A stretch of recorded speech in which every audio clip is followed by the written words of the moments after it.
and ready to learn, to know more about you. And we have with us our fellow students who are willing to present their respective topics in order for us to gain more foundation on the beliefs that we hold. We pray, Lord, that you give them wisdom, you stand before them, and bless their preparations that may they be able to impart the things that we all would like to be reminded of, that we would like to know.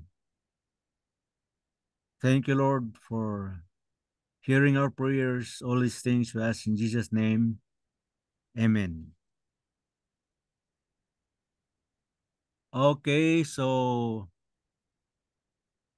I would like to remind our presenters today, Sir Wilfredo and Madam Jaina, to consume less of 15 to a maximum of 20 minutes during the presentations.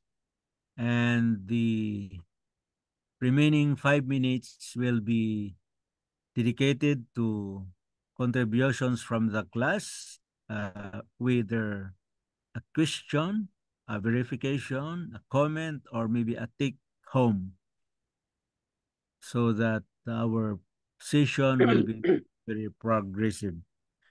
For now, because we are already 25 minutes according to my watch, 25 minutes late, perhaps we can entertain one presenter today. Not unless there will be remaining time, then we can proceed to doctrine number 7, that is the nature of man. In case we have no time, we can always continue what remains to be done in the coming session. Anyway, we have allowed some hours or some minutes for adjustment during the actual presentations.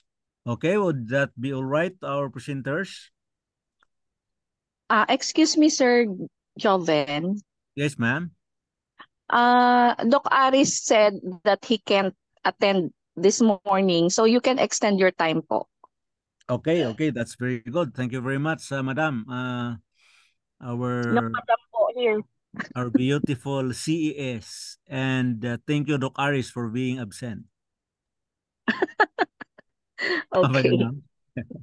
Okay, we will spend perhaps 30 minutes of Doc Aris time just to compensate for the few minutes that we lost, and perhaps if that would be the situation, perhaps we can proceed to the next agenda or next topic after Sir Wilfredo closes his session for the press presenter. So ladies and gentlemen, fellow classmates, ay classmates pala, hindi wala yung fellow ha. That is redundant. The English teacher will palakul us there. Okay, so my dear friends, to present us and discuss the topic on the sixth fundamental doctrine of our belief, let us all welcome Sir Wilfredo de los Reyes. Sir Wilfredo, Good morning please come po. in. Maraming salamat. Ano po, creation. Tama po ba? Opo, sir. Okay.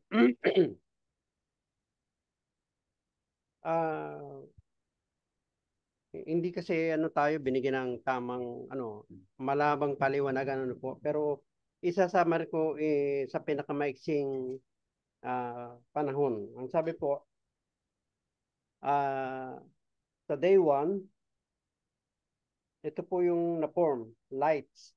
Yan po ay mababasa sa chapter 1, verse 3 and 5. In the second day, world, sky, and waters. Mababasa po yan sa chapter 1, verse 6 ng Genesis. Yan. Ang day 3 po ay ginawa naman niya ang dry ground at saka vegetation. Yan po ay masusumpungan natin sa chapter 1, verse 9 and 10. Opo. At saka sa verse 1, 11, and 13. Sa ikapat na araw po, yung tinatawag na light po. Sa chapter 1, verse 14 and 19, day 4. Sa day 5, yung pong birds and fish. Yan po ay masusungan sa chapter 1, verse 20 and 23. Okay. Sa day 6 po, masusungan natin ang land animals, human beings. Yan po ay masusungan sa chapter 1, verse 24 and 25, chapter 1, verse 26 to 31. Okay. Ang sabi po rito, in the beginning, yan po. Yan ang creation. Formless. Apo. God created heaven and earth. Yan. Ang sabi po rito, this has been understood as a reference to entire universe. Apo. It was created in 7 days, all, including it was created in the 6 days, all, including human. Ay, sabi nga. Sa chapter 2, formless and empty. At ang Espiritu ng Diyos ay sumasaibabaw ng kadiliman. Apo. Spirit of God, hovering. Ang sabi po rito, yung Holy Spirit, ang Diyos Ama at ang Diyos Anak ay magkakasama. Masusumpungan natin po yan mamaya. Sabing ganon. Ang sabing ganon sa chapter 1, verse 3, progress of creation. Apo. Sunod na paglalang. Chronologically forming the pilings of the days of creation. Apo. God said, apo, appears 9 times in chapter 1. Mababasa po natin yan. Kung mabasahin natin yung chapter 1 hanggang sa kaduluduluhan. Sabi pong ganon,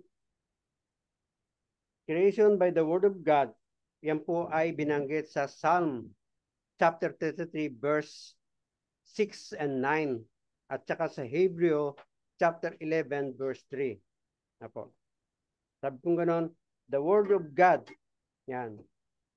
Creation happens through the cooperations of the divine word and the divine spirit. Hindi mo ba? Kinreate ang mundo sa pamamagitan ng kanyang salita. Apo. And they form human with their own hands. Ayan. Sabi kong ganon, God himself was the source of light during the first day before the creation. Apo. At nasumpungan po sa chapter 1 verse 4 na ito ay good. Maganda. Divine judgment on creation. Ang sabi po, it appears at summary of all for all days except the second day. Apo. Ang sabi po sa chapter 1 verse 5, naming marks the divine sovereignty in scripture. Names indicated existence, hope, and design. Apo. Creation day were divided into evenings and morning. Kaya nga, ang basic ng pagpapalit ng araw sa isang tao ay gabi at araw. Kasi po, nang created ang Diyos, sinabi niya, at nagkaroon ng gabi at araw. So, ang ating basis ng pagsamba, nag-uumpisa sa gabi na ika-6 na araw hanggang ika-7 sa paglubog ng araw. Again. Apo. Doon po sa tinatawag na creation of humanity, yun po ay followed by the new pattern in that a personal let us make was included. Sabi po, let us make. So, marami. Let us make. Ang sabi pong ganon. Different from the various command plurality of the command support the plurality of the Godhead, even though it does not explicitly refer to the Trinity. Pero mapapansin natin, let us make man in our own image. Yeah. And the role of Christ in the creation, sabi pong gano'n, masusupo natin yan sa sa John chapter 1 verse 3. Kung babasahin natin. Sabi po, yan ang tinatawag na kung paano naging tao ang ating Panginoon. Kaya po. The presence of the Holy Spirit sa creation. Po, mapapansin natin yan sa Genesis chapter 1 verse 2. Ayan po. At doon sa likeness ng God, ato po ay tumutukoy sa isang copy of close representation. Bakit po close representation? Sabi, God's statement on intention.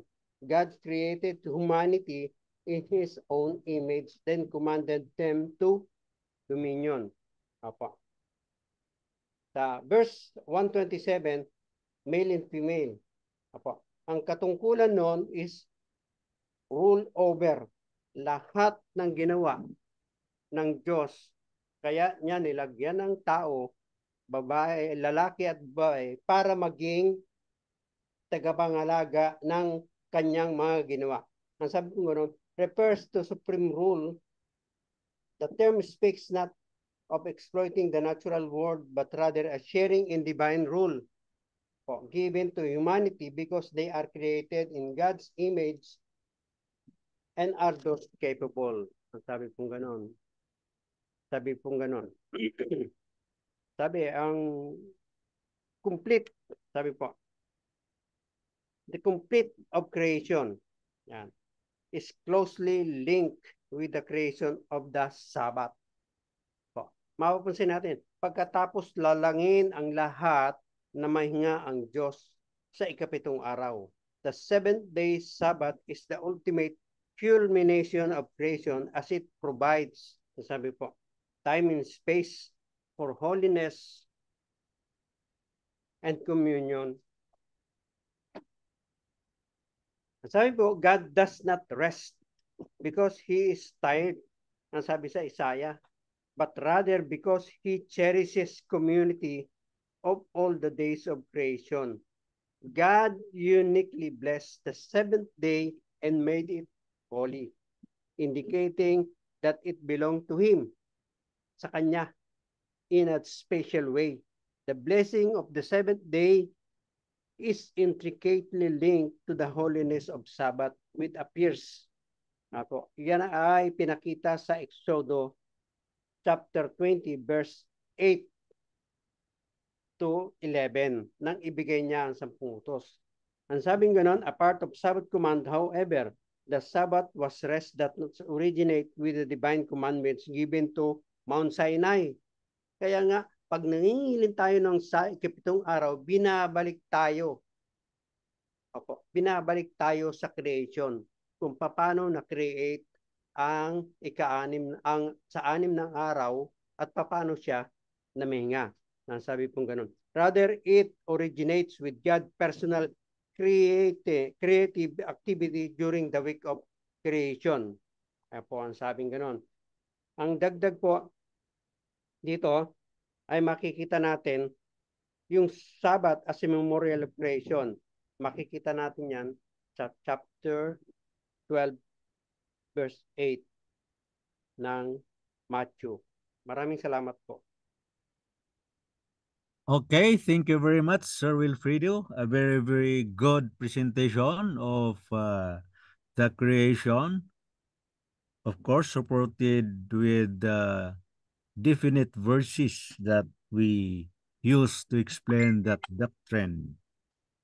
Okay, from the class, may additional ba na gusto niyo idagdag? We have 5 minutes to go. Anybody who would like to add, make a comment or maybe a question? Verification, kung may gustong mag-raise ng hand, pikitaas lang po ang kamay.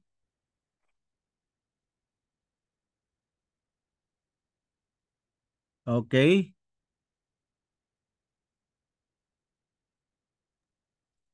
Is somebody raising a hand? Yes, go ahead.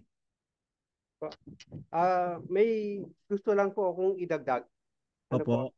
Yung sa John chapter 1, po, Okay. verse 1 and 2. Gusto ko pong basahin. In the In the beginning. beginning was the Word. Word. Ayan. Salita. Ayan. So nababasa natin sa Genesis, yung pong salita. And the Word was with God. And the Word was God. Sabi po sa 2, He was with God in the beginning. Through Him all things were made. Without Him nothing was made that He has been made. In Him His life, and the life was the light of all mankind. The light shines in the darkness, and the darkness has not overcome. So makikita natin, sabi pong ganon, na ang opinion in the beginning recalls Genesis 1:1. Makikita natin po yan. Ang sabi kong ganun. Na yung tinatawag na expresses ongoing action in past. Jesus existed from eternity, the Word. Di ba? The Word. Yan. Anybody more? Yes, go ahead. Used for a divine mediator figure in Greek philosophy. Ang sabi pong ganon, this would be appealed in Greek readers. Sabi po ni John sa chapter 1, is the only Bible writes to explicit use the title of Christ. The Word was with God and the Word was God. Okay. Salamat po. Okay, thank you very much. Thank you for that additional explanation. Now, Sir John Masagay is raising his hands. Yes, come, go ahead. Po, good morning po sa inyo pong lahat na mga kapatid kay Sir po. Ngayon ko lang po lang po ng buo tong question na to eh. Ewan ko kung pwede po natin sagutin o hindi po. Kasi ang tanong ko po ay ano eh. Bakit kaya pinaabot pa ng Diyos na 7 days ang creation eh kaya naman niya ng 1 day lang po? Okay, that's a very good question. Bakit hindi lang 1 day or half day ang pag-create? At bakit inabot pa ng 6 days? May refer to our reference person, Brother Wilfredo? Narinig niyo po yung tanong? Apo, narinig po yung tanong. Okay, go ahead. For me po, in practicality, ano po, sabing ganon, ang Diyos ang ating pangkabuhayan. Without Him, we can do nothing. Apo. Okay. Nung hindi pa ako Seventh-day Adventist, I am working 7 days a week. Nagsisimba ako pag linggo, pero hindi ako.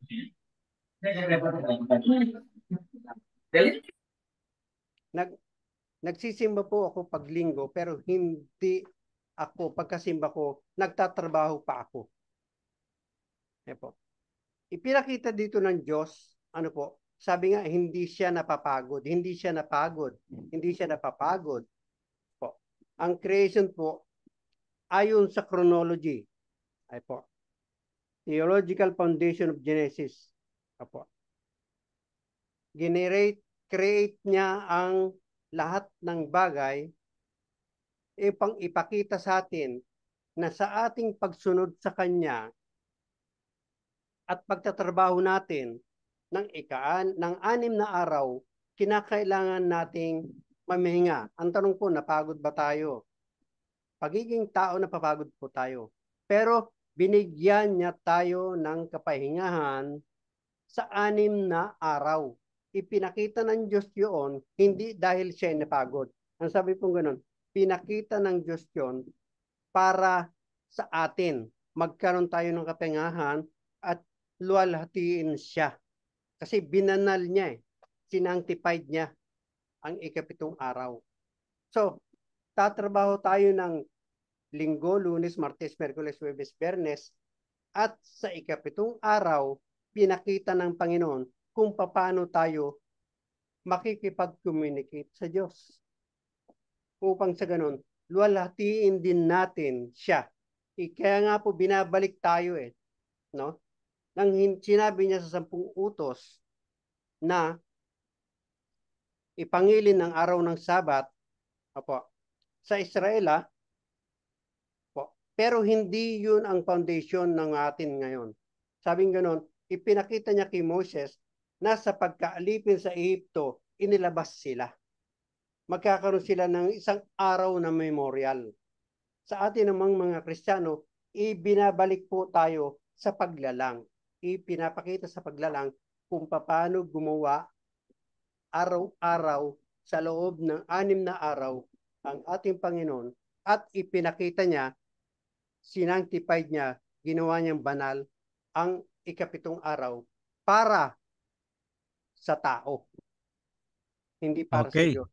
Thank you, Sir Wilfredo. Thank you for that answer.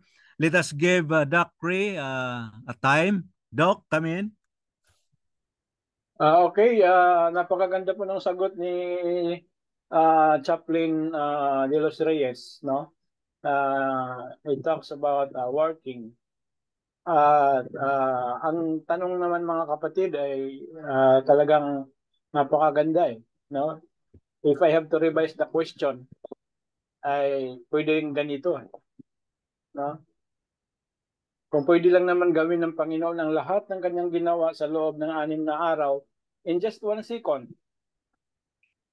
O pwede natin sabihin in just a millisecond kasi siya makapangyarihan sa lahat.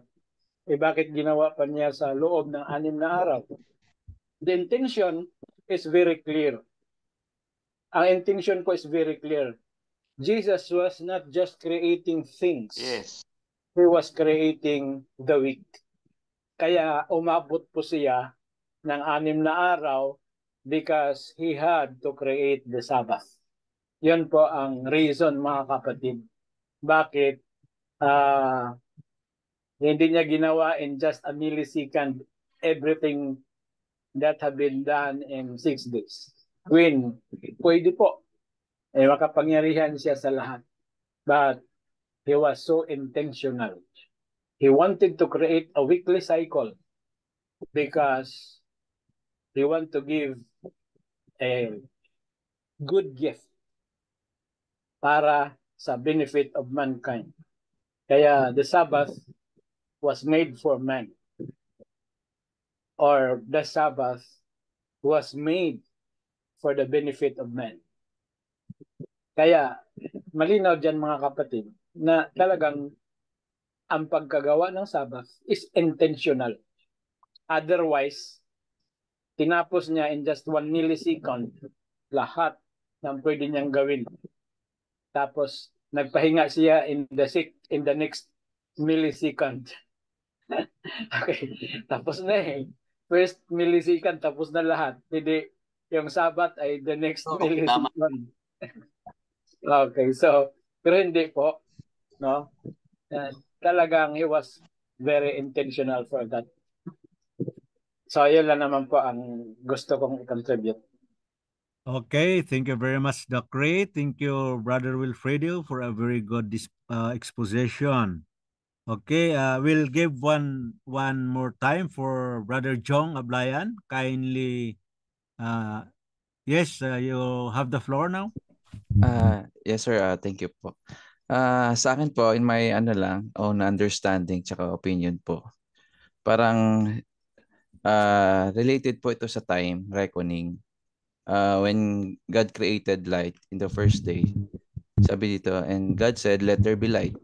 And there was light. And God saw the light that it was good. And divided the light from the darkness. God called the light day. And darkness He called night. So, parang naisip ko po na tama po yung sabi ni Doc Ray na yung time reckoning, nung nagsimula pong nag-create ang Diyos in the first day, ay parang doon na rin po nagsimula yung time at tinuruan po niya tayo ng kung paano i-recon, paano magsisimula iyon.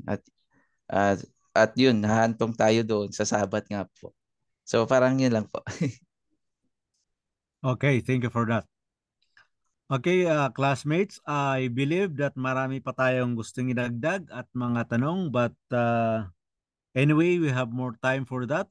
Perhaps in the coming sessions, when we have more time, we can just contribute to the things that you would like in a particular topic. For now, Thank you po sir sa magandang sagot.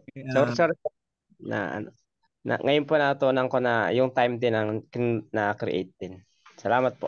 God bless. yes, thank you very much. Tama po 'yon. Okay. So again, we give thanks to Brother Wilfredo for a very nice presentation, Doc Ray for his wisdom, and also John Masagka for his contribution also, and of course everybody for listening and being there. Okay, we have since Doc Aris is not around, we'll borrow several minutes from his schedule. We'll leave the rest to other incoming professors also for them to have ease in their deliberations. So at this moment, we are ready to hear the presentation of Sister Madame Gina Canedo on the nature of man. So, okay, Madam, please go ahead. Good morning, everyone. Good morning. My topic is about the nature of man. The verse here in Psalm 139:13 to 14. I read, "For you created my inmost being, knit me together in my mother's womb. I praise you because I am fearfully and wonderfully made. Your works are wonderful. I know that full well." So this verse from Psalms 139 beautifully encapsulates the belief that human beings are intricately and intentionally created by divine power. It highlights the awe-inspiring nature of our existence. So it acknowledges the wonder of being fearfully and wonderfully made. So this verse sets the stage for an exploration of the nature of the man, inviting us to reflect on our purpose. So inherit the value of God and the intricate design that makes us unique individual. So these are the different aspects of man, considering philosophical, psychological, and theological perspective. So let us explore the topics such as like human consciousness, free will, morality, and potential for growth and transformation. So these are human consciousness and philosophical theory. The nature of man consists distinct substances like sa atong mind and the body. The mind are separate in titles like sa mga characteristics and functions. So first, the psychological part of man. This refers to the aspect of human nature that pertain to the mind, sa emotions, sa behavior.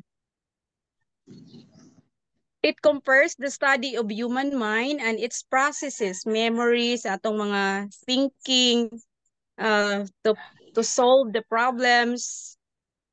So, naka-highlights dito ang mga psychological part of man like consciousness, emotion and motivation. Next is personality and individual differences. Like we are unique individual. Number 5 is development psychology, like sa ating lifespan, kung paano natin inaalagaan nating sarili sa lifestyle.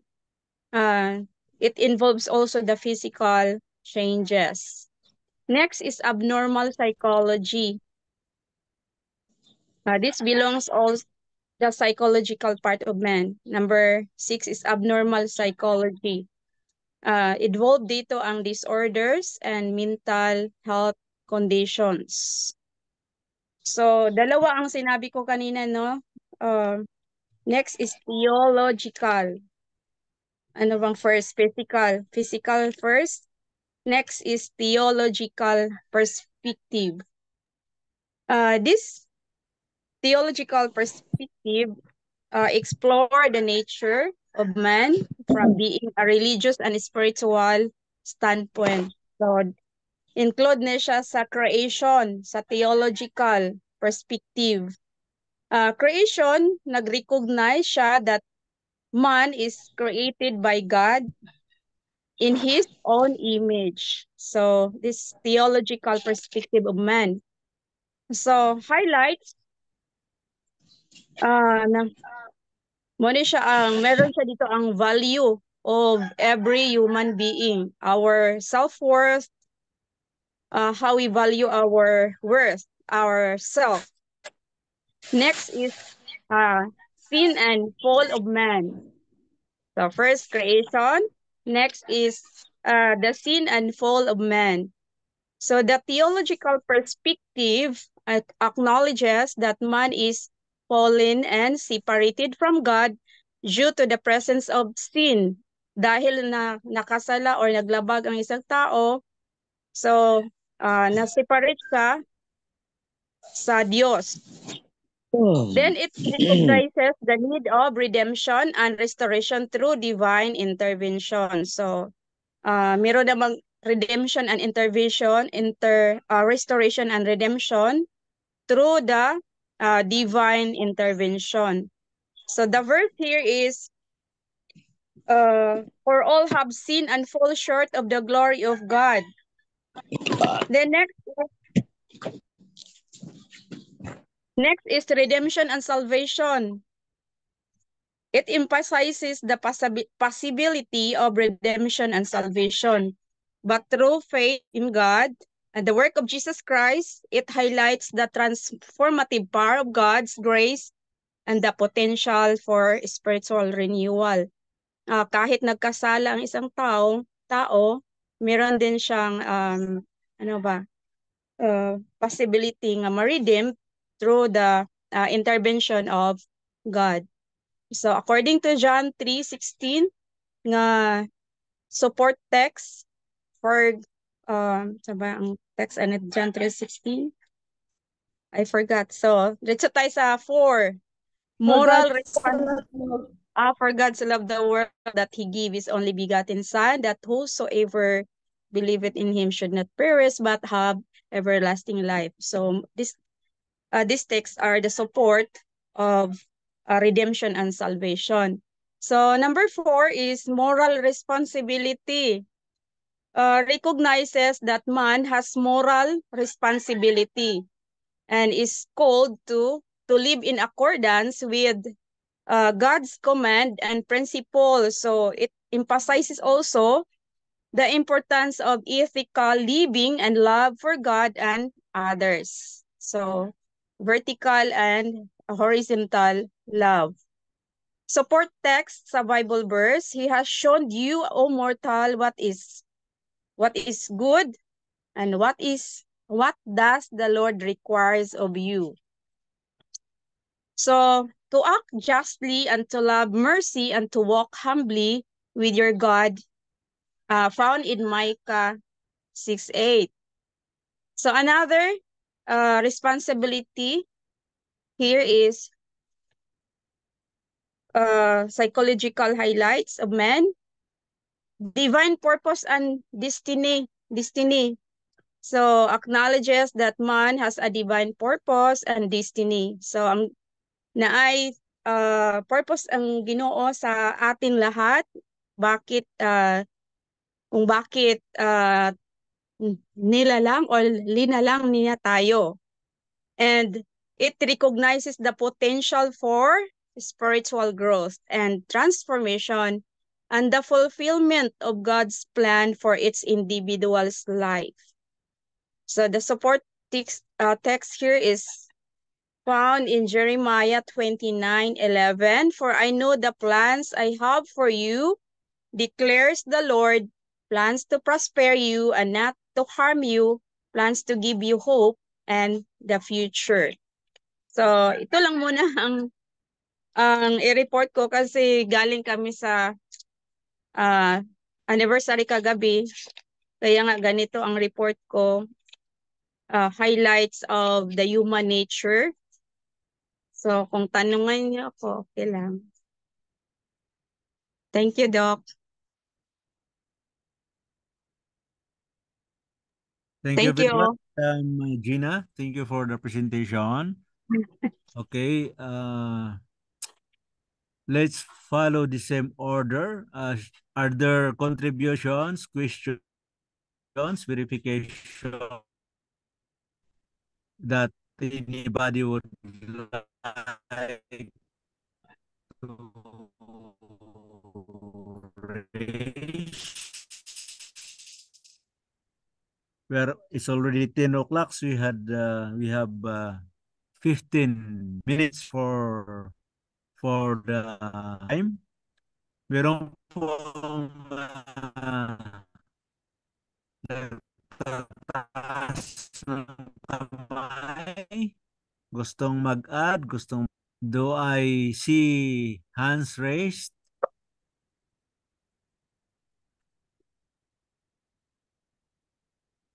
Okay. For starting, meron ba? Anybody? Paad po, paad. From the class? Okay, Brother Wilfredo is raising his hands. Okay. Go ahead. Sabi pong ganon, nang maduhagi, Tagalog ko yun, ano ba yun? Nang matalo ang tao dahil sa kasalanan o nang pumasok ang kasalanan sa tao, ay nagkaroon na ng kamatayan. Sinumpa ang lupa, sabi sa Genesis. Siguro doon natin makikita ang sabi yung ganun. Sa chapter 39, ano po, yung tinatawag na panalangin. Ayan. Search me, O God, sabi ni Daniel. Kasi isa siyang makasalanan. Kahit siya ay tao ng Diyos, siya ay nagkasala. Sabi ganun. Hindi lang doon sa minanang kasalanan, kundi sa mga kasalanan na ginawa niya. Pero patuloy, sabi ganun, patuloy na ang Diyos ang sumusupply, ang Diyos ang nagpapatawad. Ang sabi mo ganun, in chapter 39, chapter 139, pwede daw nating hatiin sa 4 na kategory. Ang sabi ko ganun sa una, ang ganun, the Lord's universal presence, all-knowing, sabi ganun, omnipresent. The Lord's universal presence, the Lord's unlimited power, and the Lord's holiness. Sabi ganun. Kaya nga sinabi ganun, search me, O God. Ibig sabihin, sa mga taong inaalala ang kanyang mga kasalanan at inaalay sa Diyos, hindi siya patatawarin. Ang sabing ganun, kahit siya ay literally, nasa hukay na. Ang sabing ganun, sa 139 chapter 8, verse 8, literally yung bed na sa tinawag na Sheol, grave. God is present everywhere. Sabihin natin, even the grave is in His hand. One cannot escape from God's presence. It is a comforting thought that we are not abandoned by God. Ipinakita niya yun nang mabuhay siya, ipako sa krus, namatay, at nabuhay na magmuli. So, ibig sabihin, lahat ng tumanggap sa Kanya, ganun din ang kalalagyan. Ang sabi po ganun, sa chapter 139 hanggang sa 23 and 24, that is the profound and honest prayer that God's will reach heart, mind, and motives of the worshiper that lead and change whatever is needed, because before the all-knowing God, one is like an open book. Ang sabi kong ganon. Only God really understand, who knows what is going on in our life sa buhay natin. Ang sabi kong ganon. Therefore, He can guide. Ayan, maganda po yan eh. He can guide, transform us when we ask Him to do it.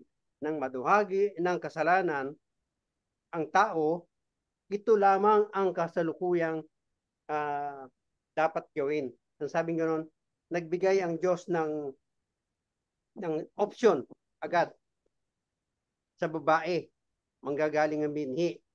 Sabi sa ahas, siya dudurog na yung ulo at tutuklaw na yung sakong. Yung ibig sabihin nun, the Messiah na ipinangako noon ay dadalhin at lalabas. Kaya po, sabi rito, therefore, lahat ng tatanggap sa ating Panginoon, He can guide and transform us.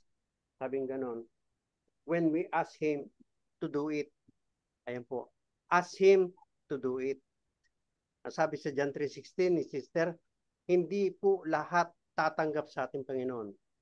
So, nang i-create ang tao, hindi pinakialaman ng Diyos ang kanyang will. Ito sa free will. Kahit po si Satan may free will sa langit nang piliin niyang magrebelde sa Diyos. Kaya nang create si Adam and Eve, hindi niya pinakalaman ng isip. Di ba? Sabi niya, lahat ng puno ng kahoy dito sa Eden, makakain mo. Wag lang yung puno na pagkakakilanlan ng mabuti at masama. So, ibig sabihin ng mga kasalanan ng tao, nagbigay siya ng panibagong second choice. Sabi yun. Kaya tayo, sa pagnagap natin sa ating Panginoon at isusurrender natin ang ating mga kasalanan, tayo ay kanyang patatawarin at i-guide niya tayo sa transformation as we can ask. Hilingin lamang natin sa kanya. Thank you po. Okay. So, thank you very much, Sir Wilfredo, for that contribution. Meron pa po ang gustong magdagdag or magbigay ng mga iba pang clarifications on the doctrine nature of man.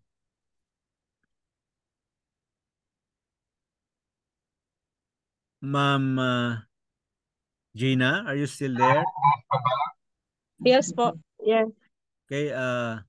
Is Sir Albert saying something?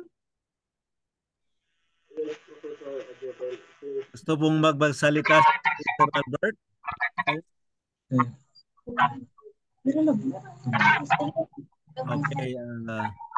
Nagsasalita si Sir Albert, pero mukhang hindi magandang audio. Grumbled. Sir Albert, grumbled po ang dating nyo sa audio. Baka pwede nyong remedyohan.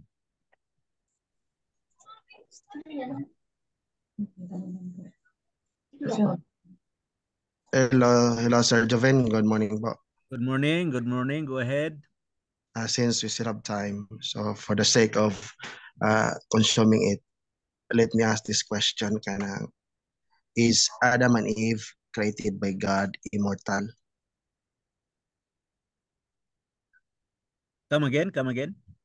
Is Adam and Eve created by God immortal? Okay. My question, Ma'am Gina.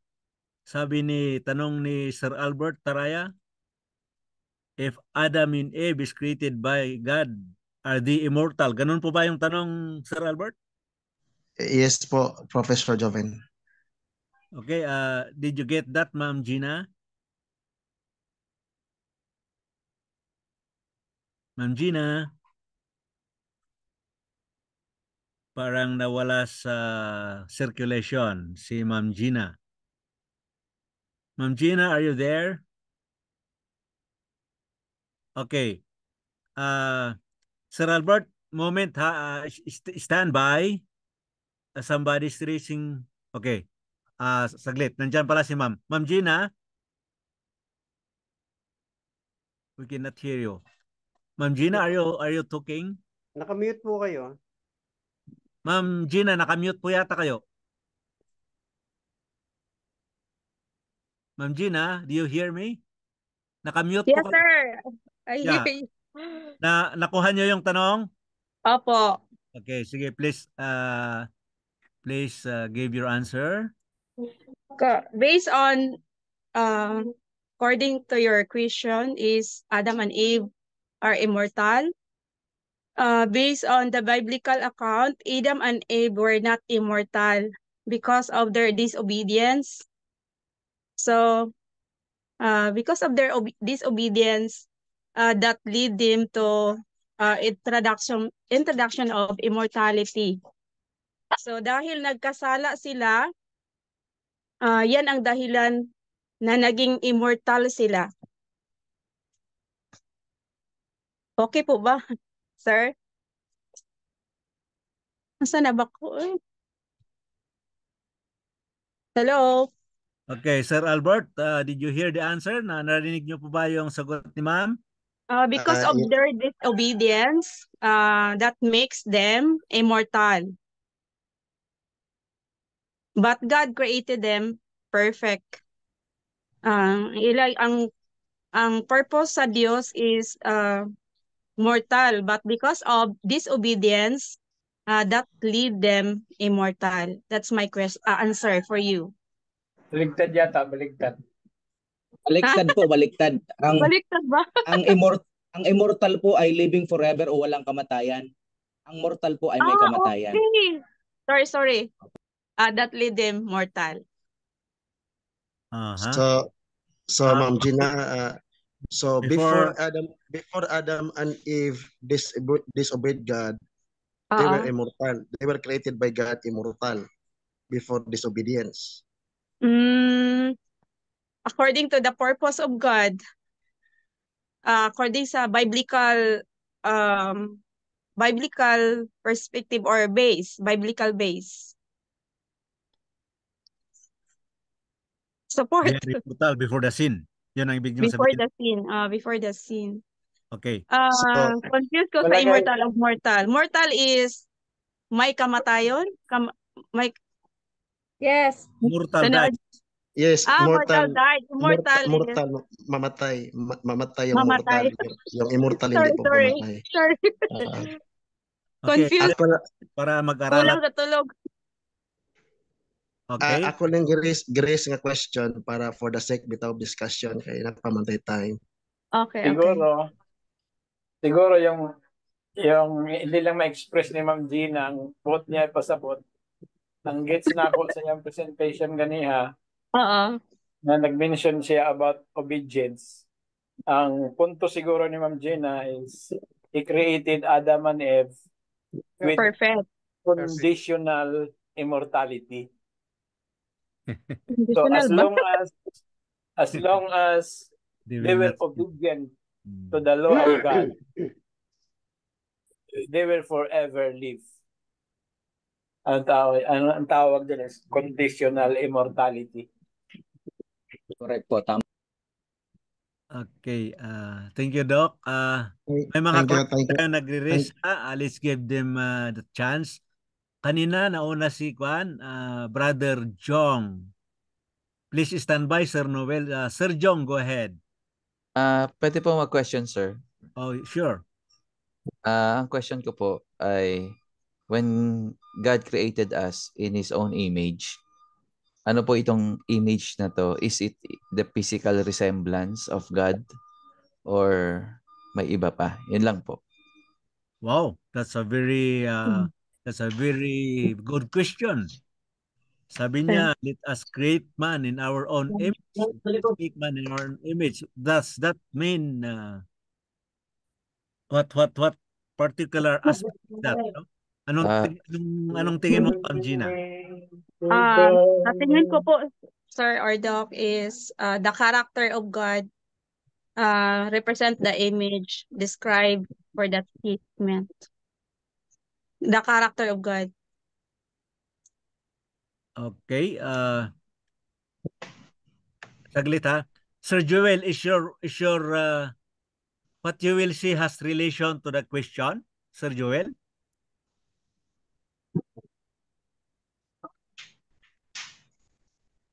Naririnig nyo kami, Sir Joel, sa bandal? Mukhang hindi naririnig ni Sir Noel. Sir Okay, Noel, sir. Okay, may, sir. may connection ba yan doon sa tanong na latest? Hindi po. Hindi po, sir. Okay. Hindi po. Pwedeng susunod ka.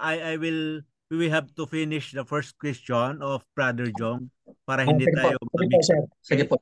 I-park muna natin po, sir. yung time mo. Let us go back to Sir Wilfredo. Are you raising your hands? Are you answering the question of Sir Jong? Opo. Okay, sige. Let's give Sir Wilfredo. Basahin po natin ang chapter 3, verse 23.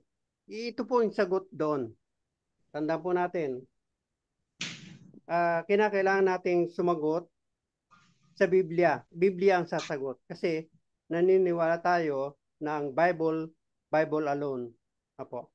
Ang sabi po ganon, pagkatapos magkasala ng tao, sinumpa sila. Hindi lang ang lupa, pati sila. Ang sabi po sa sa 22, unahin ko po yung 22, chapter 22 ng verse 3. Ang sabi po, and the Lord God said, the man has now become like one of us, knowing good and evil. He must not be allowed to reach out his hand and take also from the tree of life and eat of the live fruit. Bakit po sinabi yun? Yan. So that the Lord God banished him from the Garden of Eden to work the ground from which he had been taken. After he drove the man out, doon sa Eden, he placed on the east side of the Garden of Eden cherubim and a flaming sword flashing back and forth to guard the way to the tree of life. Kasi nagkasala sila at hindi pa alisin sa Eden, mananatili silang buhay dahil kakain sila ng fruit of the fruit ng fruit na ng tree of life. So kaya pinalabas sila sa Eden para hindi sila makakain. Kasi nga sinumpa pati ang lupa. Ang sabi nga sa pawis mo kakain ka na, tinapay na yung kakainin talas. Sa pawis mo manggagaling ang tinapay na yung kakanin. At sa babae, magdadalang tao ka ng masakit. Kaya sila pinalabas sa Eden kasi kumakain sila ng tree of life. Yan. Kung nagkasala sila, pagkatapos patuloy silang kumakain ng tree of life, anong mangyari? Wala po. Kaya sila pinalabas sa langit according to chapter 24. After he drove them the man out of place to his side, pinalabas sila para hindi na sila makakain ng tree of life. Salamat po. Okay. That's a good position. We're still in the same question para bago natin iwanan. Brother Sister Gina, are you seeing something? Yes, sir. Okay, sige po. Again, the question is, what the meaning of the image of God? We back that question. Yeah, Balik anong tayo, aspect sir? Ganun Anong aspect ang sinasabing image of God when God said, we make man in our own image? Aspect? Yeah. Ano ba anong image ang sinasabi ng salita ng Diyos? The image represent, as I've said, that the reflecting God's characteristics. So again, the image of God, the qualities that reflects certain God character. So hindi siya ibig sabihin na the image is the figure of God, but the qualities and the characteristic of God. Yan ang ibig sabihin sa passage na yan. If I will help, you are referring to example the perfectness of God. That's one of the characters. Would that be it? Na ang Diyos ay perfecto, walang pagkukulang. That's a character, and God assumes that character. Yun ba ang parang sinasabi nyo? Hindi yung figure na physical. You're not referring to that. You're referring to the character of God, and one of his character is his perfectness. Would that be it? The image na sinasabi dito, sir, is brood siya ang meaning. So, maraming aspeto ang i-consider nito. So, maybe the one is the likeness of God, perfectness. Oh, siguro, sir. Okay, I'm not sure. Okay. Si Sir Albert nag-raise ng hand, si Sir Jerry. Can we refer to Doc Ray for a while? Doc Ray, please come in. Yes, regarding po sa Sir Joven, regarding po sa tanong image. Now, based sa itong lesson, I think 3 years ago, it refers to rational and relational. So, yun po ang sagot ko sa tanong Professor Joven regarding po sa image as sa likeness. We are talking about it refers to relation and rational. Okay, image. Okay. Bago natin balikan si Doc Ray, siguro let's give Sir Jerry Faustino a moment. Go Yes, ahead, sir. Sir Jerry. Good morning, everyone. Yung tanong na are we made in the image of God? Luke 2:52. Allow me to read Luke 2:52. And Jesus increased in wisdom and in stature and in favor with God and man. So Jesus personified, meaning to say, since he is God, then he became a man. So nadala niya yung personality. Increase in wisdom, meaning mental, no? Mental aspect of our lives. And in stature, physical, yung ating katawan. And in favor with God. Once we are in favor with God, meaning we have a close relationship with our Creator. And in favor with man, meaning we have a social equivalence with our fellow peers. So yung are we created in the image of God, it entails the 4 aspects of life. Spiritual, mental, social, and physical. Yun po ang naintindihan ko, Prof. Thank you. Oh, thank you very much. That's a good contribution. Before we give the floor to Doc Ray, let's give Sister Shiva. Shiva Ebol, are you there? Hello po. Good morning po. Yes, ma'am. Regarding po dun sa we are created in God's image, as for my understanding po, it refers to the true righteousness and holiness of God. Kasi it's written naman din po sa Ephesians 4:24. It says here, put on your new nature, created to be like God, truly righteous and holy. So before Adam and Eve sinned, they were created by God in His image, righteous and holy. Yun lang po. Okay, thank you for that. Doc Ray, are you still there? Please come in. Doc Ray? Hello. Okay, go ahead, sir. Doc. May sound ba ako dyan? Yeah, you're coming loud and clear, Doc. Okay, so alam niyo mga kapatid, yung image of God, napakalaking discussion yan sa Christianity. No? Yes, Doc. Bawat simbahan may iba-ibang interpretation. No, pagka sa isang Christian denomination, meron siyang ibang interpretation.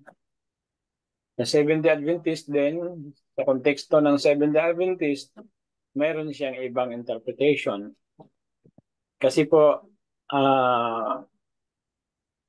ang iniisip ng ibang tao ay yung image of God ay yun ang physical form ng Diyos, no?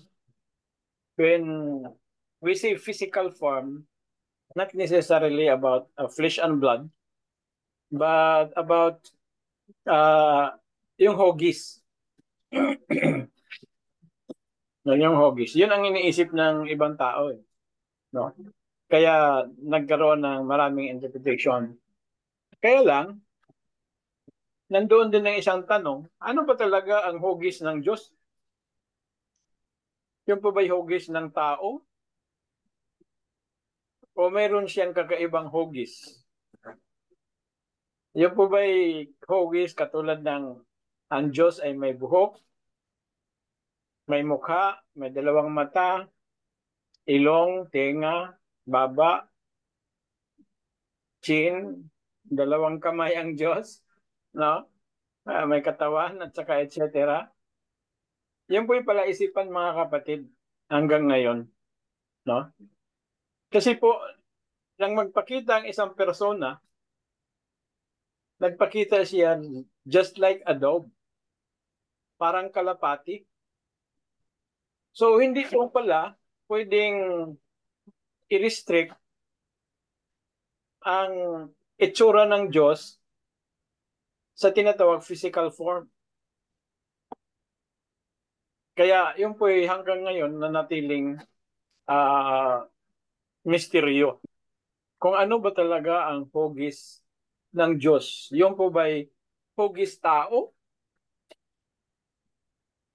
Now, ano po ba ang hugis ng mga ginawa ng Diyos ng mga intelligent creations in the other universe? Kasi si Ellen G. White, mayroon ding sinasabi that they are creatures, mayroon ding ginawa ang Diyos na nakatira sa ibang universo. Ang tanong, katulad ba ang hugis nila, katulad ba ng hugis ng tao dito sa mundo? Wala din nakakaalam. Kaya yung mga fictionists, science fiction, ay ginagawan-gawan na lang ng mga pangit na mga itsura. Yan tinatawag na extraterrestrial. So, ano ba talaga ang hugis ng Diyos? Yun po ba ang hugis ng tao? So, kung ang image of God and the likeness of God, ayun po ang likeness ng tao in the physical form, ay wala din pong question, no? Hindi po natin yan kini-question. Kasi it is possible na hindi kahugis ang tao ng Diyos or ang Diyos kahugis ng tao.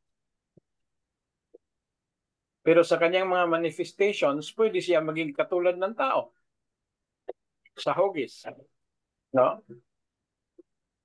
Kaya si Ellen G. White ay hindi po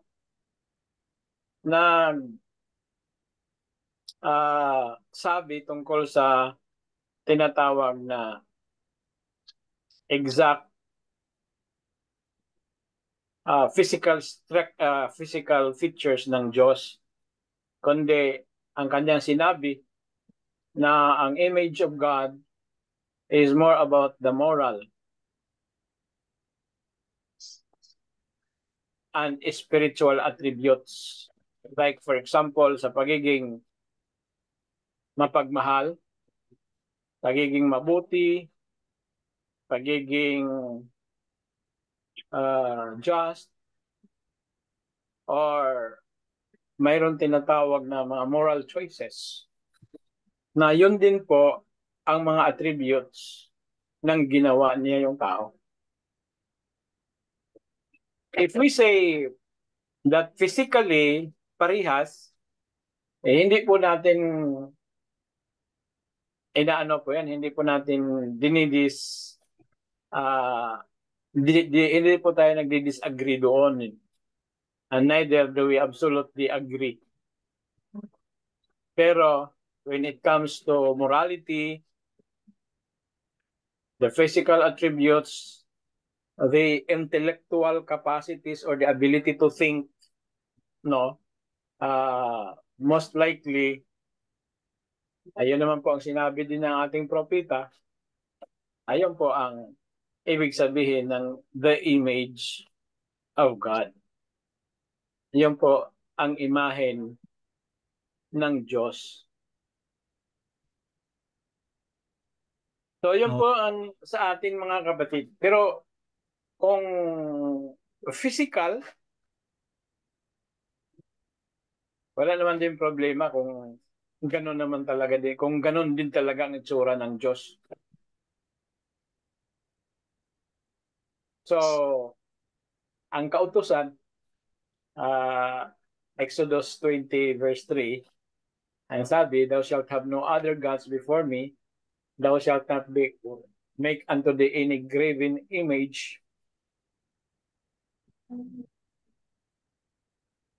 Siguro dahil po, ay wala talagang nakakaalam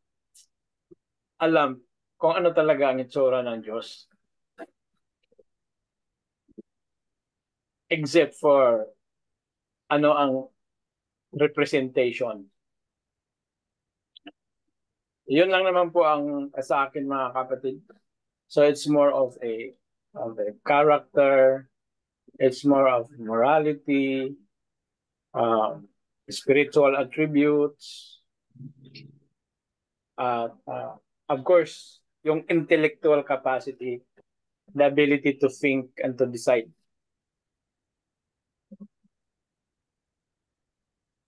Okay, Doc. Thank you very much. Thank you for that very wise contribution to the topic.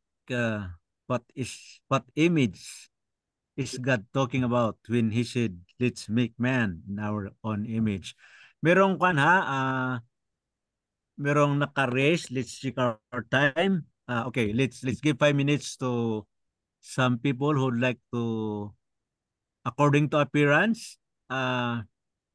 I think we have given time to Sir Albert, Sir Jerry, and Sir Wilfredo. Sir Noel, you have some another topic or another point of discussion? Meron po kayong Sir Noel Sabandal, Kamen?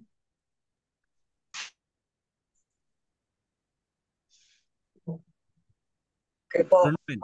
Doc, meron po akong anong about po sa human behavior. Opo. Kasi sa Genesis chapter 1 verse 26, let us make man in our image. So ibig sabihin po ba na bawat sa isa sa Trinity ay may kanya-kanya bang ginagawa sa part ng ating katawan? Like for example, our emotional and our mental and physical. Yun lang po ang question ko. Okay, thank you very much. May naka-raise ng kamay who would like to answer that question? Si Madam Di Dios, may gusto niyong sagutin yung na-raise na question ni Sir Noel? Gusto ko lang po ding magdagdag doon sa kanina po. Unang tanong, ang unang tanong ko lang po, wala po bang, kasi parang nagkakaroon tayo ng division ng pagkakaunawa sa sinabi ng Panginoon, let us make the man in our own image. O gawin natin ang tao na ayon sa ating larawan. o ating wangis. Una, ang masasabi ko po, ang lahat ng bagay nilikha ng Diyos sa pamamagitan ng bibig. Pero nung ginawa niya yung tao, ginawa niya ng sarili niyang kamay. So makikita natin ang difference nung mga bagay sa tao. So bakit hindi natin paniwalaan na nung hinulma ng Diyos ang tao sa putik, ay ganon ang kanyang larawan. Kasi pag sinabing larawan o image, visual, nakikita. So bakit hindi natin paniwalaan na ang itsura ng Diyos ay may katulad ng mata o katulad ng itsura ng tao. So yung tinatanong naman po ni Brother Sabalja, nung nilikha ng Diyos ang tao, before pa nagkasala, meron na po silang damdamin. 'Di ba? Kaya nung binigyan ni Adan ng pangalan ng lahat ng mga nilalang ng Diyos, doon niya na feel na mag-isa lang siya. Nagkaroon na siya ng pagkalungkot. At kung sasabihin naman natin ang image ng Diyos ay doon lang sa karakter, paano nadaya pa sila ni Satanas o ng ahas na hindi pa sila nagkakasala nung time na yon? Walang ganong karakter ang Diyos. So yun lang po. Okay. Brother Noel, narinig niyo nung opinion ni Madam Di Dios? Okay po. Opo, sir. Opo, Doc.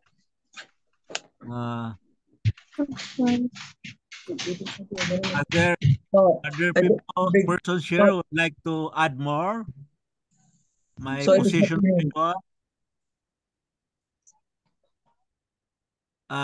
Sino pa ang nagre-raise ng kamay? Engineer ako po. Sige po, go ahead. Sino po sila? Si Willie po, si Willie Del Okay, Wilfredo, go ahead. Okay. Siguro, ito na po yung susog sa ni Coach Ray Letran. Pag sinabing image, makikita natin yon sa John chapter 1, verse 2 and 3. Siya ay salita. Sabi sa Genesis. Ayan. Kung hindi siya magkakatawang tao, nakagaya natin, may ilong, may tenga, may bibig, hindi natin siya maintindihan. Okay. Para maunawaan natin ang Diyos, yung pag-ibig ng Diyos, nagkatawang tao siya. Tao tayo eh. Naalala nyo, nung siya'y binyagan, sabi ni Doc Ray, saan yung kalapati? Yan po. Hindi lang po yun. Sa upper room na pinaghintay niya ang mga apostol, dumating siya sa anyong dilang apoy. Tama po ba? Ayan. So, hindi natin po pwedeng sabihin na yung image ng Diyos ay tao. O pwede rin natin sabihin, image ng Diyos ang tao kasi nang nagpunta rito ang ating Panginoon, di ba? Korting tao, kagaya natin. Ayan. Siguro masasagot na rin yung yung sinabi ni kapatid na sa bandal. Bakit? Kasi emotional ang tao. Pinapakita ng ating Panginoon na kahit siya nag-ayunan ng 4 days, 40 nights, hindi siya natukso sa anumang kaparaanan. Siya nanatiling walang kasalanan. Ayan. Alam niyo po, nakita ba natin ang ating Panginoon? Hindi. Nakita ba natin ang creation? Hindi sa anumang kaparaanan. Pero nang tayo ay tanggapin natin ang pananampalataya, nakita natin ang Holy Spirit gumagawa sa puso ng bawat isa. Ang karakter ng Diyos ay pag-ibig. John 3:16. Maliwanag na sinasabi, ganun na lamang ang pag-ibig ng Diyos sa tao. Ibinigay ang kanyang bugtong na anak upang ang lahat ay manampalataya. Nang umalis ang ating Panginoon after the resurrection, di ba? Maghintay kayo ipadadala ng Ama ang mang-aaliw. Hindi natin nakita, nananampalataya tayo. So tinatanggap natin ang Holy Spirit. Ngayon, yung tinanggap ng mga apostol na Holy Spirit noon, tinatanggap lahat ng mananampalataya hanggang sa ngayon. Ang tanong, what is the fruit of the Holy Spirit? Pag tinanong na fruit of the Holy Spirit, maaalala natin yung sa Galatia. Pag-ibig, love. Ayun. Hindi lang yun, temperance. Di ba? Kung babasahin natin yung sa Galatians. So, maliwanag na yung fruit of the Holy Spirit na binigay sa atin ng Panginoon, ano po, yun ang ating batayan. Yun ang karakter ng Diyos. Wala siyang physical. Ano po? Depende sa kanya kung makikisalamuha sa tao, kagaya ng ating Panginoon, ginawa niya yon. Di ba? Oo. Ito po, ang sabi nga, kung hindi ka magsalita ngayon, yung bato magsasalita, gagamitin niya yung bato para magsalita. So, ito lamang po ang ating isipin. The Holy Spirit will work for us. Yun ang karakter ng Diyos, pag-ibig.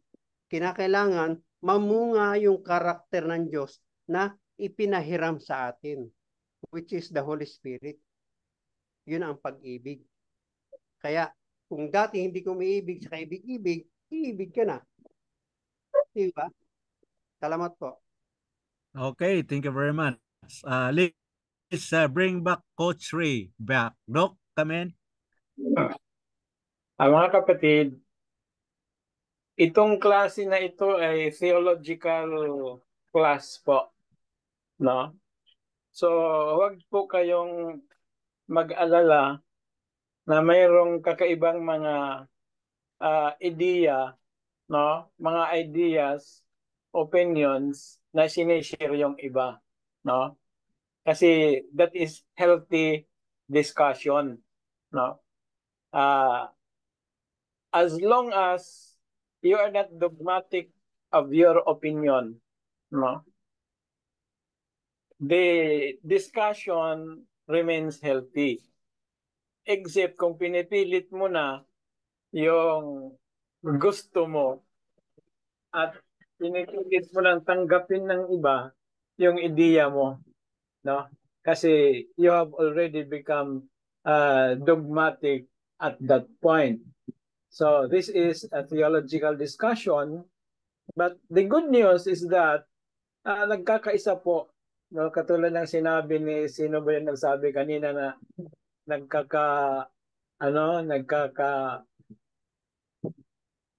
there is a division among us. No, hindi po ganun, no? Wala pong dito kasi this is theological discussion, no? Ang punto diyan mga kapatid is pinapalabas natin para ma-exercise natin ang ating mga minds, no? Pero when it comes to the doctrine, no, kasi we are talking about the indispensable doctrine, the 28 fundamental beliefs. Ang good news diyan kapatid, nagkakaisa po tayo sa tinatawag na knowledge. In the context of the Seventh-day Adventist, the image of God refers primarily to His character, not to His physical attributes. If we are discussing about physical attributes, yun po ay nanggagaling na po yan sa ating mga personal na mga ideas. Katulad ng ang Diyos ay may bibig, ang Diyos ay may mata, ang Diyos ay may kamay. Yan po yung mga personal na natin yan mga kapatid na addition based on the point of discussion. Bakit po kung mayroon man pag-mention na ang Diyos nagsalita, no? Kaya mayroon siyang bibig, no? It is because the writer, yun lang ang paraan nila para mas maintindihan natin kaysa gumamit sila ng mga ibang mga salita that is foreign to us. No? Na hindi na tuloy natin maiintindihan. Di ba? So I have mentioned unto you that God is not limited to a physical form. Kasi po, hindi po siya, kus pwede siya mag-manifest in a form that He wants. Bakit all-powerful siya eh. No? Eh, kung gusto niyang mag-manifest as a fire, because God is a burning fire. Matindi. Matindi ang Panginoon. Nagpakita siya kay Moses, nagpakita siya as fire. No? Tapos, maraming manifestations ang Diyos, kaya hindi natin malilimit. Kasi pag narinig natin ang kanyang boses, ang isipin natin kaagad, may bibig, may dila, kasi hindi naman utal-utal magsalita. So, iyon po yung sarili na nating interpretation. No? We cannot limit. Sa akin lang naman yun, mga kapatid, din ha? Kasi we are contributing ideas here. No? Pero ang kasiguruhan dyan, na meron tayong backup from the spirit of prophecy that the image of God refers to God's character. His moral attributes, his spiritual attributes, his consciousness. No? Kung paano siya mag-manifest, ay wala na po tayong doon. Wala na po tayong right to argue. No? Basta mayroon lang tayong mga ideya, mga kapatid. No? I would like to believe also na katsura nga siya ng natin. No? Wala naman pong din debate doon kung katsura natin siya. No? Pero, pangit na rin po mga kapatid kung sabihin natin katsura siya ng unggoy. Ng chimpanzee. Which is most likely katsura din ng tao. Balahibo lang ang siguro halos magkaiba ay yung mukha. No? Hindi kayo papayag dyan na ang Diyos kaitsura ng chimpanzee. Pero actually, ang tao ay kaitsura din ng chimpanzee. So, ang nasasabi ko lang, ano bang kaitsura ng Diyos? Pinoy o Amerikano? Di ba? Siya po ba'y mulato? No? Ano bang buhok niya? Kulot? Mahaba? Ang ilong niya, Pinoy? O sobrang Pinoy? No? Ano pa? Ang color niya. So, hindi natin pag sinabing image na siya puti, so hindi siya kahugis ang Pilipino. Kasi ang Pilipino ay kayo manggi, no? Or kahugis niya yung Hudyo, kasi si Jesus ay Hudyo, no? So, yan po ang mga points, mga kapatid, that we cannot really limit the form of God, no? Kung paano siya mag-manifest is beyond our right to limit, no? To confine the manifestation of God. But what is sure is that He is a moral God, loving, just, righteous, ano pang mga moral attributes, at higit sa lahat, yung tinatawag consciousness, na yun din po mayroon ang tao. Yan lang naman po ang masishare ko. Okay, thank you very much, Sir Doc Ray, for that wisdom. Now, class mates, I think we have consumed almost all of the time of Doc Aris because he's not around. There are many opportunities for us to deepen our knowledge and wisdom about our various doctrines. And this platform is just one of them. Our class is just one of them. So, wag tayong mag-alala dahil meron pa tayong pagkakataon na mag-discussion, to share, and to entertain everyone's ideas. Okay, for this moment, before... Yes, sir. Joven, Yes, Doc. Susugan natin ng konti. Yung narinig ko kanina, hindi ko malaala kung sino yung nagsalita. With regards to the eating of the fruit, ano yun, the tree of life ba yun? Yung ano? Paano po yun? With regards to immortality yun? Oh, Doc. Parang... Yung tree of life, Doc. May tree of life. May narinig ako po kanina na gusto kong makarinig din ng mga ideas, no? Kasi ang binanggit kanina na once makakain ang tao ng ano 'yon? Tree of life ba 'yun? Ng fruit of tree of life yung minention kanina? Fruit of the tree of life. Ako po yung nagsabi nun. Si Brother Wilfredo yan. Okay. Kaya sila pinalabas sa sa Eden. Kasi pag nakakain sila, they will live forever. Na makasalanan. Okay, ito yung tanong ko, no? Ibig sabihin po ba na hindi sila nakakain ng tree of life before that? Kumakain na po sila.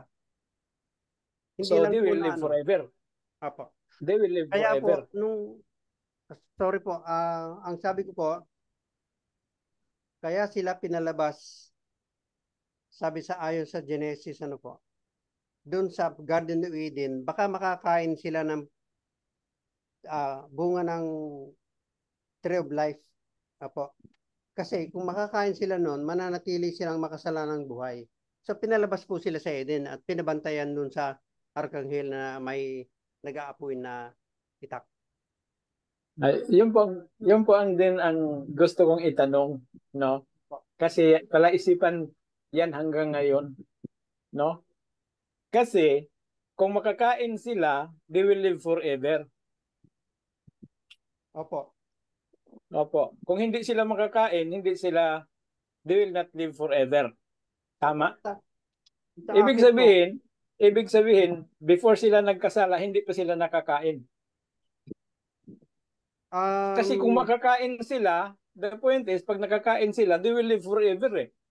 Opo. Wala naman po sinabi sa Bible na sila ay nakakain na nang lalangin sila ng Diyos. Basta sinabi lang po doon sa... Ito po for discussion lang naman, for discussion purposes. Kasi it also, para isipan din yan sa akin eh. No? Kasi ang iniisip ko na rin, na hindi pa talaga sila nakakain ng tree of life. Pwede po sumagot? Sige po. Ay, sorry May idea. Opo. Sabi sa Genesis, tingnan natin ano ba gusto natin? English. Wait. James. Nung nilikha ng Panginoon ang lahat ng bagay, tapos nilikha ang tao, sabi niya, makakain ninyo ang lahat maliban, may exception isa lang, doon sa tree of knowledge. Good and tama ba? Sa puno ng pagkakilala. Datapwat sa kahoy ng pagkakilala ng mabuti at masama ay huwag kang kakain sapagkat sa araw, kumbaga sa once nakainin mo yun, walang pagsalang mamamatay ka. So ibig sabihin, sa aking pagkakaunawa, nakakakain sila. Pero sabi ng Panginoon, lahat pwede nyong kainin, maliban lang doon sa tree of knowledge ng good and evil. Once you eat niyan, mamamatay kayo. So sa aking pagkakaintindi, nakakakain sila. Pero nung kinain nila ang pinagbabawal na bunga ng punong kahoy na ito, naputol yun. Nawala yung buhay na walang hanggan dahil doon sa pagkakasala nila. May tanong ako dyan. No? Ito lang naman ay exercise lang, Sister De Diyos, no? Opo. Ang word ba na makakakain ay nakakain na? Opo. Sa akin po ha. Opo. Kasi sabi ng Panginoon, hindi naman po kasi sinabi sa atin kung gaano sila katagal na nabuhay sa Eden. Ulitin ko yung tanong. Ang word na makakakain, nakakain na ba? Makakain? Teka ha, natin ang difference ha. Kasi parang present tense ay future tense yan yung command na yan, di po ba? Ang makakakain, di ba? Ang makakakain is anong tawag dito? Paano ba ito? Kakainin pa lang. Makakain, parang makakain, meaning to say, present participle tense ba tawag dyan? Yan, pwedeng makakain kasi makakakain. Ibig sabihin, pwedeng kumain. Pero ang tanong ko, kasi sa ano po sa New English version sa kadami-dami ng prutas, no? Sa you are kadami-dami free ng to prutas, eat. Oh, you're free to eat. Pero sinabi ba na nakakain na sila? Wala pong may sinabing nakakain. Doon po ako nagbabase pero sa sinasabi na to eat. Opo, doon naman po ako nagbase sa once. Mayroon bang na kinain mo yun? Kayong naalaala mga kapatid na kasabihan, you do not realize the importance of a thing until it is lost. Opo, parang gano'n yung nangyari kila Adan at Eva. Nawala yung kaluwalhatian ng Diyos sa kanila. Ito na may discussion lang kasi walang bumabasa eh. No? Siguro hindi nila na appreciate so much yung tree of life na yun eh. Baka sabi save the best for last. Save the best for last. So, baka hindi pa talaga sila nakakain. Kasi kung nakakain sila, they will live forever. Ako po curious naman po ako sa mga bagay na yan. Gaano katagal na nabuhay si Eva at si Adan sa loob ng Garden of Eden bago sila nagkasala? Para masabi natin na hindi sila nakakain ng lahat ng klase ng prutas doon. O ng bungang kahoy. Pwede magdagdag. Yan ang tinatawag na question na madadagdagan pa ng ibang mga question. Okay, Doc Ray. Can we give open time question for Doc Ray? Yes. Yeah, Madam Lorena De Dios. Canyido. Madam Gina, saglit ha. I-park Yes. natin yun. May idagdag si Brother Randy, Sir Randy Gamo. Come in, Sir Randy. Okay, thank you so much. Para sa akin, pwede sigurong hindi pa sila nakakain ng tree of life, pero bago man sila nakakain ng tree of knowledge, baka hindi talaga nakadesign sa Panginoon, hindi talaga nakadesign sa tao na mamamatay ang tao kahit hindi pa man sila kumain ng tree of life. Pero hindi pa sana nag-excess ang kamatayan nung hindi pa sila kumain ng tree of knowledge.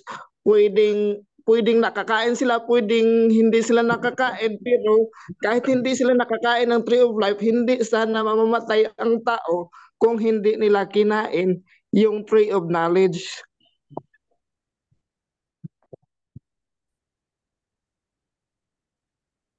Okay. Yan ang sinasabi, Brother Randy, no? Yan ang sinasabi ng ibang mga theologian that the immortality of Adam and Eve was conditional immortality. Ayun naman po sabi ng ibang mga theologians.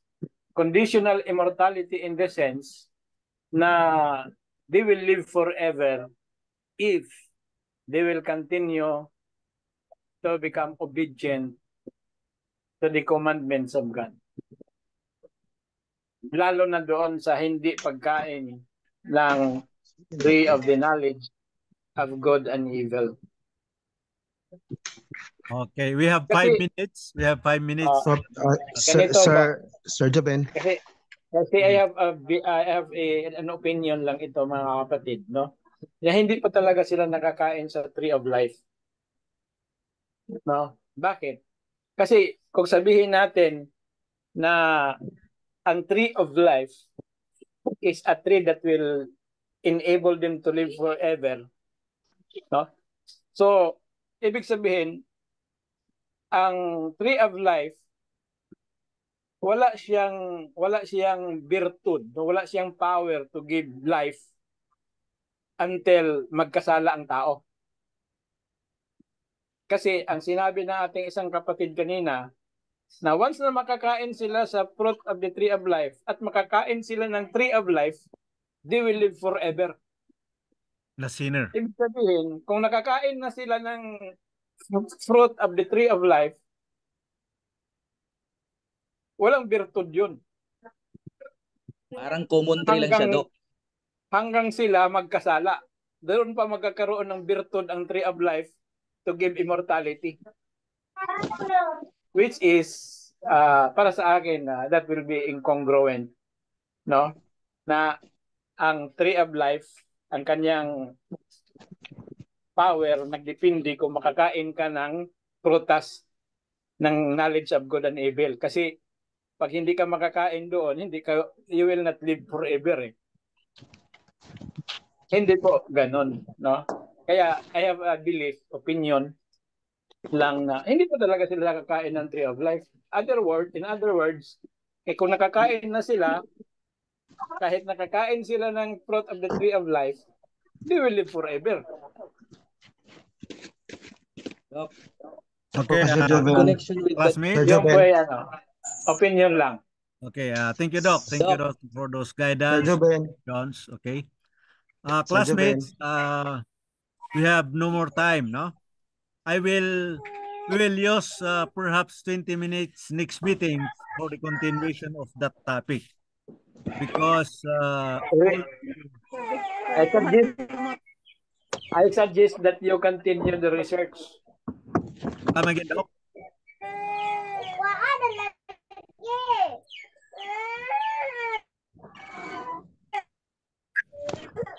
Okay, so I will say sorry for now, Madam Amy. Sino pa nagre-reach kanina? Sir Joben. Please Sir Joben. Dagdag lang sana ako, Doc. Okay, 3 minutes Joben. lang po, 3 minutes. Mahirap pa humiram tayo doon sa next topic natin, next subject natin. 3 minutes, okay, go ahead. Thank you, Sir Joben. Sige, thank you.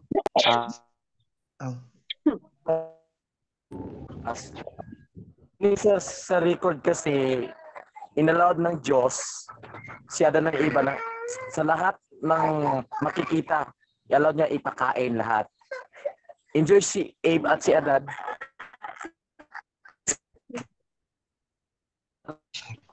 Sa mga pinawa ng Diyos, lahat pinakain sila, i-taste nila lahat.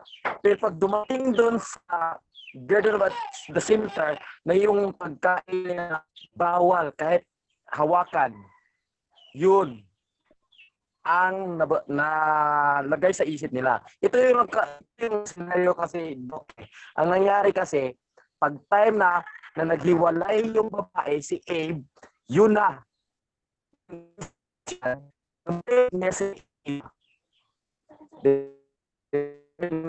Sir Roland, hindi maganda yung hindi maganda yung dating mo.